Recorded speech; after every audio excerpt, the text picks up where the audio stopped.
Okay, thank you, President Jones. We appreciate that welcome, and we appreciate your hospitality here today. And now, as I was told by Mr. Hasseker, we got to keep on time. So moving right along, we'll get started with today's program. And today's program that we have entitled Forces of Change, and by giving you Mr. Doug Heuck. Doug will talk about current trends and where we stand with a sharp snapshot of population, jobs, crimes, and environment, and the lay of the land. So to speak on a number of key indicators, once Doug has finished his presentation, if we have time for some questions before the next panel is scheduled, I'll invite the questions. Throughout our program, I'll be looking to Lou Vellotti, another Washington County boy. He's going to be our bouncer and enforcer. So he got the clock, and I guess that's what I'm getting the time too. So he's going to be our enforcer, and if he says we have enough time, we'll have enough time, and we'll let you know, and then we can move to catch up if we get behind and some questions need to be asked. We'll have some conversation over lunch and later the table conversation. So during our 1:30 exercise, which is designed to really focus on discussion. So right now, let's welcome Doug. Doug, welcome. Thank you for coming. You can talk a little bit about the current lay of the land. Great. Thank you very much.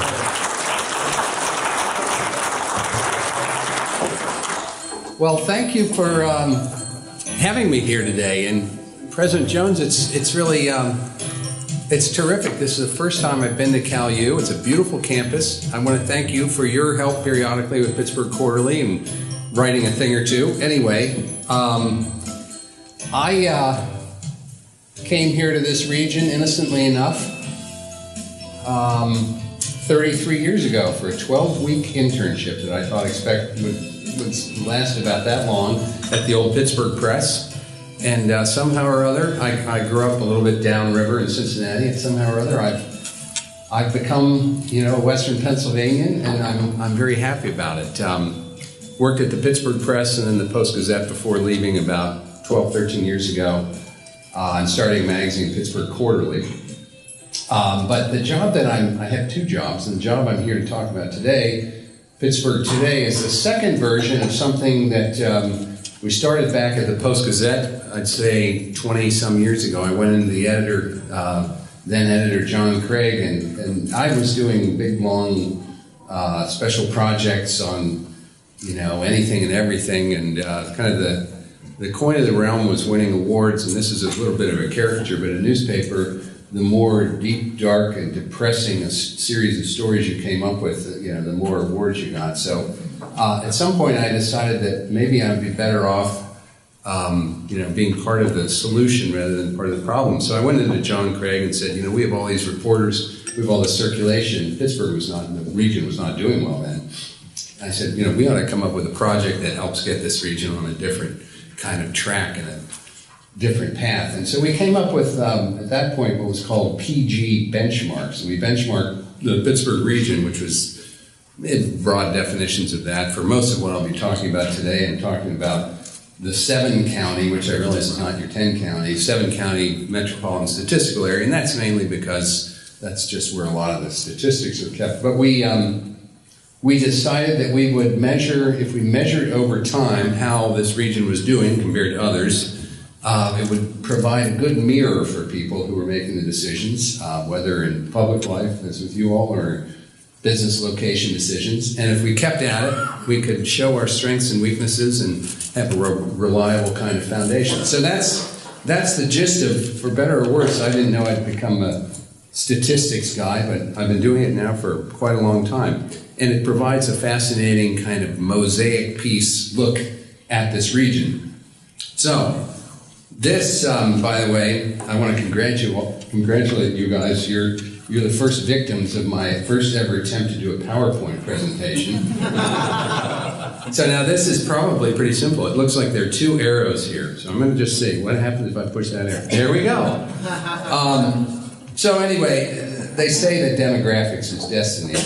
And certainly hard to deny the truth of that in Western Pennsylvania. It may not be everything, but it gives us a good clue as to what's happening, why, and what we might expect in terms of our future. This first chart shows the region's population from 2007, the red line, to 2017, compared with the average of the 16 benchmark regions. Now, these benchmark regions, they're kind of a combination of some areas that are geographically similar. We have, for instance, in the kind of the mid-Atlantic, we have Philadelphia, and then we have Boston thrown in because there are some similarities in terms of the university hub. We have Cleveland, Cincinnati, which are probably the most similar cities to us.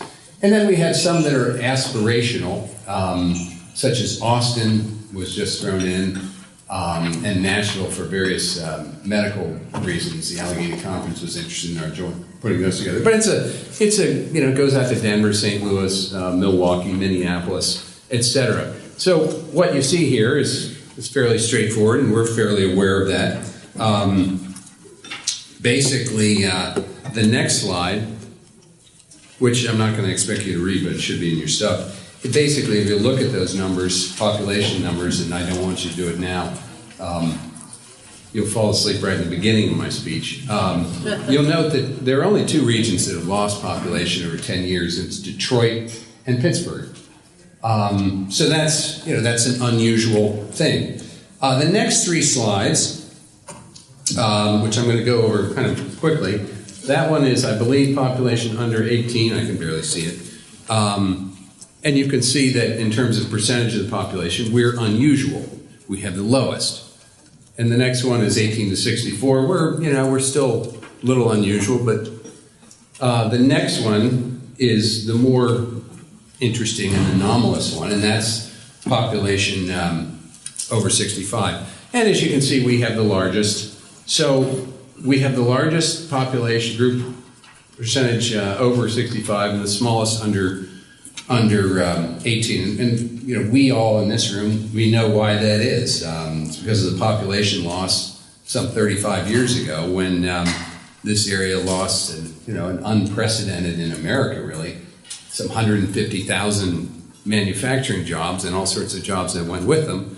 And when that happened in Beaver County at that time in 1983, the unemployment rate, was something like 18.5%.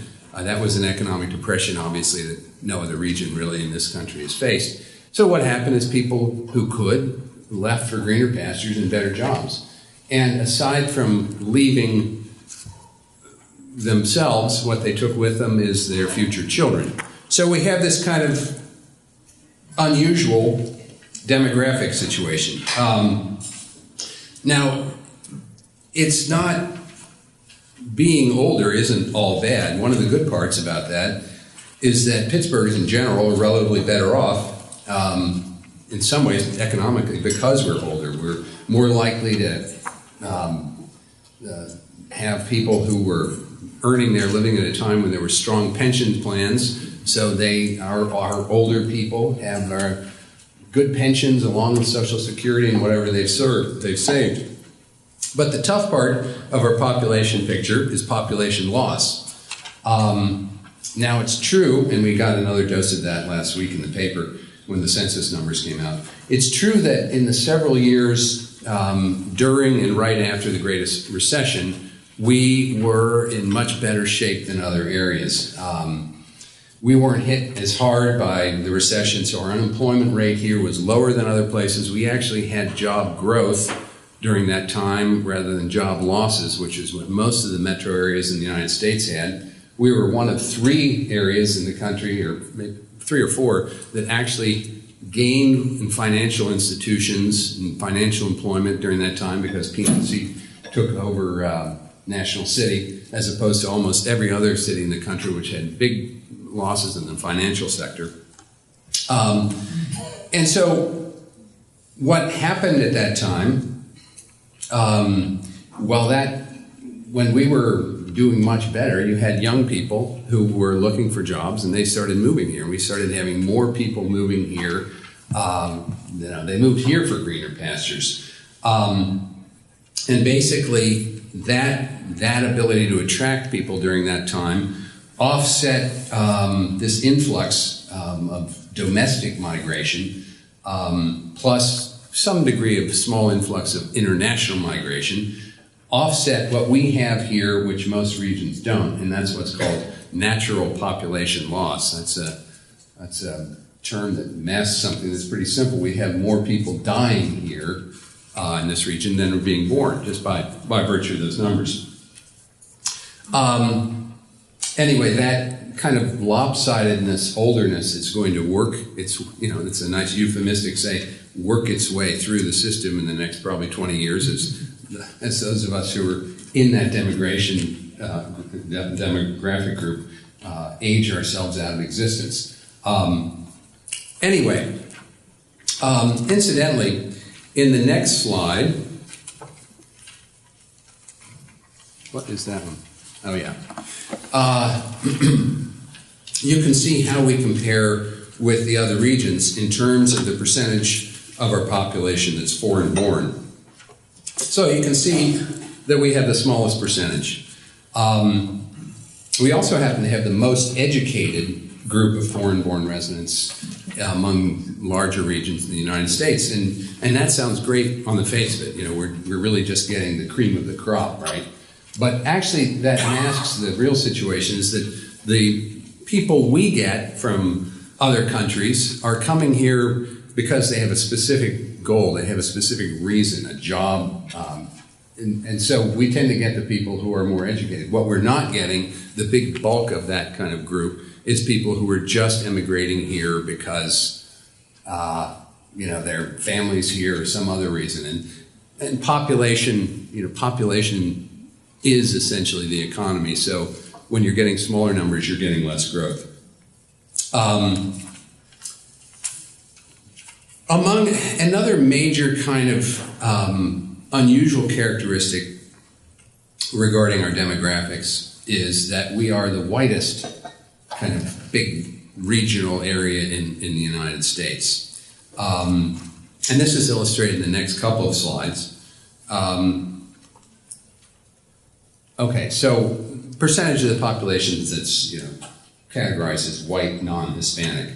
And obviously we're way higher than the other regions we compare. The next is should be African Americans, which we're not as much of an outlier. And the next one, Hispanic. So that's pretty unusual how small we are compared to those other areas. And you look at the bottom of that graph, I don't know if you can really see it, I can't, but Denver and Austin, these are the places that are just juggernauts in terms of population growth and job growth. They have problems that are the opposite of our problems. They're dealing with how to maintain quality of life in the face of this huge population growth. My youngest son's in Austin. I think it's 150 new people a day move in there. So why? And then the last notion is the Asian population here is also the smallest or second smallest. So why are we the whitest of these regions? Is it something in the water? Is there some other reason? Well, I did a study a couple of years ago, and basically, during the 40-year period, roughly 1975 to 2005, when the Asian population increased tenfold here and the Hispanic 15-fold, in other words, the big time of immigration for those two groups, that was precisely the time that we were out of business in terms of jobs. We were not a coastal city, so people were not naturally migrating here. And the reason people come to the inland cities is jobs, and we simply, as you know, didn't really have any during that period. So while we're growing right now at roughly the same percentage with the minority groups as other regions, we start from a much lower baseline. Interestingly, we did a big 2-year project a couple of years ago with a group in Pittsburgh called Vibrant Pittsburgh, which is supposed to be working on increasing diversity, which is not, it's not an easy job to change demographics of a whole region. But we did a bunch of things looking at the representation in the workforce, pay, job sectors, and we did a big survey.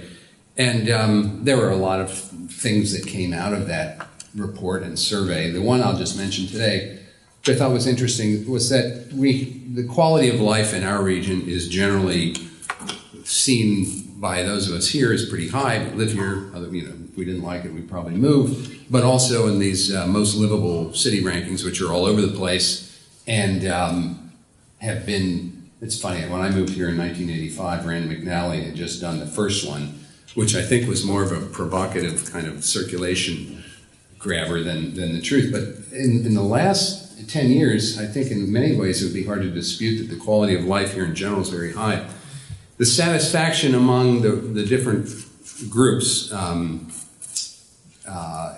our survey, generally white people found this area to be terrific, the best, great place. Then when you looked at the other groups, the next was just a little bit lower in terms of overall satisfaction were Asian Americans. Then a step down were Hispanics, and then considerably lower in terms of overall satisfaction and with this region. And again, when I'm talking about this region, in this particular survey, it was the metropolitan statistical area, were African Americans and people of mixed race. So now let's look at the regional economy, job growth, which we track pretty closely. After the Great Recession, as I mentioned, we were in great shape. Then we had a long kind of lull, as the next slide shows. This is 5-year job growth. The last 5 years, other areas really picked up and steamed ahead of us, and the job growth here was really tepid. There were times, for instance, the Marcellus was very strong during the teeth of the Great Recession, and people don't kind of give that sector as much credit as it deserves in terms of keeping our economy buoyant during those tough times, because that's when it was really blazing away in terms of hiring. Of course, you had natural gas prices fell precipitously in 2015, and that really froze that industry for a while. It's finally coming back. But basically, you see here that for the last 5 years, we're a real laggard. Finally, this month we had good news to report. Job growth from February of last year to February of this year was 1.3%. Now that's not bombastic by any means, but it's just below the benchmark average of 1.4. And for us to be at the benchmark average, given our population situation, is a victory. So it's not really surprising that we would have this low job growth, because, as I mentioned, that trend really tends to go hand in hand with population. And in recent years, we've seen basically in terms of sectors, and there's something in your handout, kind of towards the back, at least it's in the back of mine, that shows information about various sectors. One is a 25-year percent change in employment by sector, and then the second page is basically looking at share of jobs by sector. But basically in our region, in recent years, we've had strength in the mining, logging, construction category. Again, the Marcellus was strong, as I just mentioned. Construction had been weak. It's starting to pick up now in the last year, the Shell Cracker project and a few others. And also the travel and tourism category. And 15 years ago when I was at the newspaper, and or maybe it was 20, and people started talking about how Western Pennsylvania was going to be a big place for tourism, that was almost like a joke for most people. Especially people who had lived here a long time, because they just couldn't imagine it. Well, I mean, it's become the fact. Travel and tourism has been the leading, really buoying job sector in terms of job growth in this area for the last 5 years. So, as you can see on this employment, basically, you can see that education and health services have done well over 25 years, and basically you can see down at the bottom, manufacturing's off about by a third, and government's also been weak. And manufacturing and government that trend has continued. I won't go through the sectors, you can look at that by yourselves, but the next slide shows the regional unemployment rate compared with the benchmark regions. And while our MSA rate is low by historical standards, and many would say, well, that's, under 5%, that's pretty good. You can see that it's one of the highest compared with our benchmark regions. And so as a result, the trend I mentioned that was during the Great Recession of people moving here for greener pastures and jobs, that trend is now reversed. There are more jobs and higher wages elsewhere. So we're again seeing an acceleration of population loss. When I say acceleration, it's not huge population losses, because we really are ultimately, if you looked at our population picture, you would say it's stable over time. But for instance, between 2015 and 16, our international migration was a net positive of about 4,000 people. This is for the 7 counties. Domestic, however, during that time, as I mentioned, it changed, losing about 7,600 people. And we had about 4,200 more deaths than births. Now, you're going to see that's going to play itself out in different ways over this 10-county region. You're going to see more people. The city of Pittsburgh has been attracting more people. The closer you are to the center of the region, the brighter the population picture is going to be, and vice versa. So, finally, some thoughts on tying this probably seemingly disparate information together. Regions across the country are competing for workers. But in that regard, our need to attract workers and people is relatively more acute. The Allegheny Conference has come up with various different figures, but as many as 100,000 baby boomers are retiring and will be retiring. And since we have kind of a demographic hole, so to speak, under them, i.e. it's not, we have fewer people in that middle age group, we need to attract people to keep up with the jobs we have in this region, much less, grow new ones. Of course, let's face it, if Amazon comes here, brings 50,000 new jobs, we'll have a whole different set of challenges. Who knows what that'll happen. And there's a general call also to make our region more racially diverse. And often this is among larger employers who are doing a global business, and they need a group of employees who mirror the complexion of the world. But there's another reason why it would be desirable to have, a little bit more racial and ethnic diversity, and that is birth rates. As you may or may not be aware, the white birth rates are lower than other places, and if we simply become, stay as white as we are, we're probably looking at some more population losses. Anyway, so it'll be incumbent upon us to have a region that's attractive and welcoming to all kinds of people. Now, I know you'll be discussing 5 areas broadly today: social and demographics, technology, economics, environment, and public policy and finance. And I'd like to give you a snippet on each from my perspective. In terms of the environment, this is something that's very important to millennials and young people, not to mention, the rest of us like to breathe the air too. And this is both a strength and a problem for us. Despite our no longer being home to the Smoky City appellation, which originally was a term of pride. It meant there was progress. But of course, there was, anyway, we became pretty darn smoky. But where the air seems much clearer, but as you can see on the next slide, this particulate matter 2.5, PM 2.5, we have a problem here. Our air is not as clear with this stuff as many regions.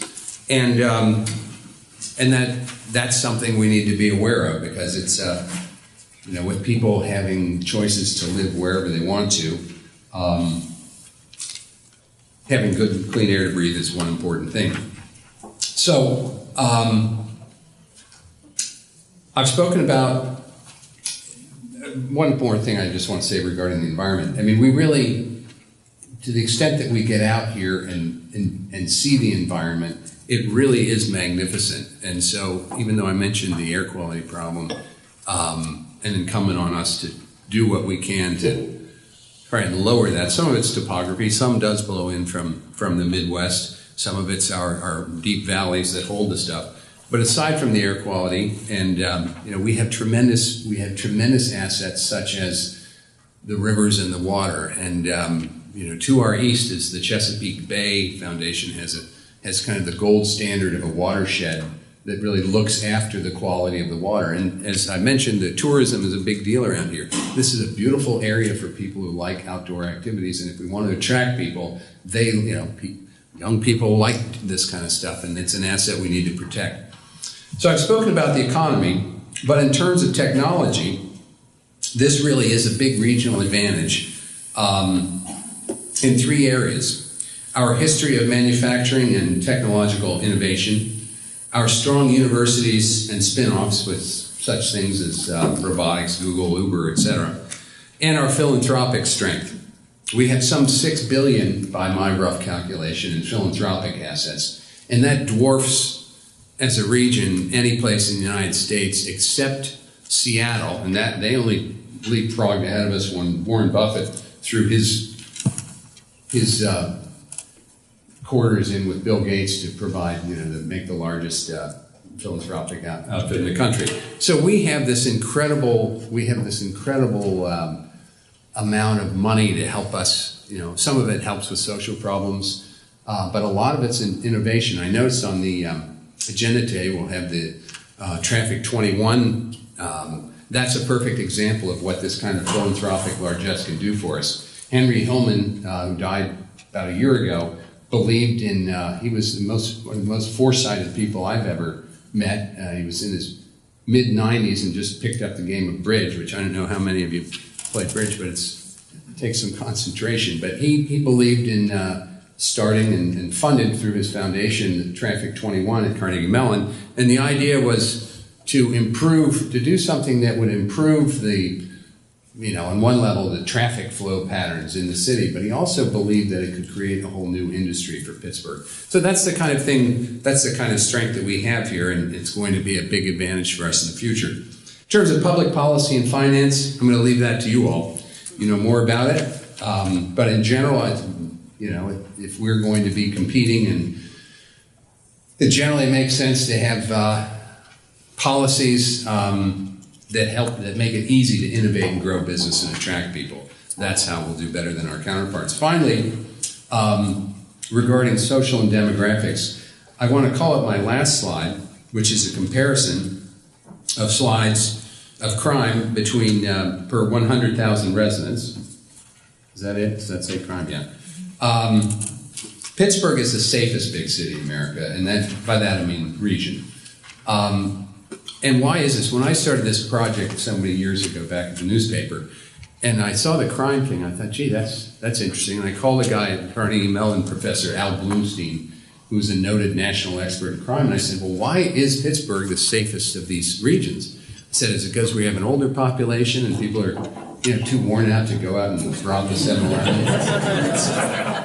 Or is it because, we're in northern climate, it's just too darn icy and dangerous to go rob someplace? And he said, no, actually, it basically boils down to, the way he said it was, the people here are under more social control. We're not a big area in terms of we're not a coastal city with a lot of new people coming in and out. People generally have been here a long time. The statistics bear that out. And so what it means is that I'm less likely to go out and commit a crime because I'm more concerned what Aunt Sarah and Uncle Bill are going to think of me. And that's kind of a profound thing if you think about it. It may seem goofy, but I would tend to call that, in my view, that's the thing that this region has more than any other region in the country, and that is a profound strength, despite whatever weaknesses I mentioned, to build upon, i.e. the social fabric here really is intact. And you see it in more ways than just the crime. You see it, people here smile and look you in the eye, and they're famous for helping somebody if they've got a flat tire. That doesn't happen, in a lot of other places. You see it in the parades, in downtown Pittsburgh. Pittsburgh's crazy for parades. People turn out. And some people would say, that's corny. But political science would say, that's that is really civic spirit, and that's something that can't be, that places try and create. Well, it exists here and doesn't need to be created.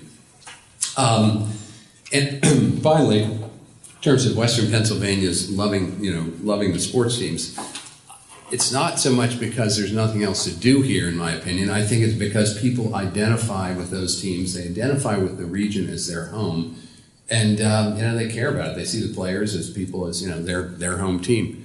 So I would say this: I'm happy to open this up for questions, if you have any, and if I can answer any of them. But it's a fascinating picture, and we have these demographic challenges based on history that we've been overcoming, and we've come a long way, and we've been the darling of media outfits and rating agencies all over the country because we've been able to come back. So we have these demographic challenges, but we have also the social fabric and the technology and the will to do better and the philanthropic weight behind it. So with that, I'll say thank you and see if you have any questions. Any questions? Oh my gosh, just in time. All right, thanks a lot. Have a great day. I look forward to hearing everything.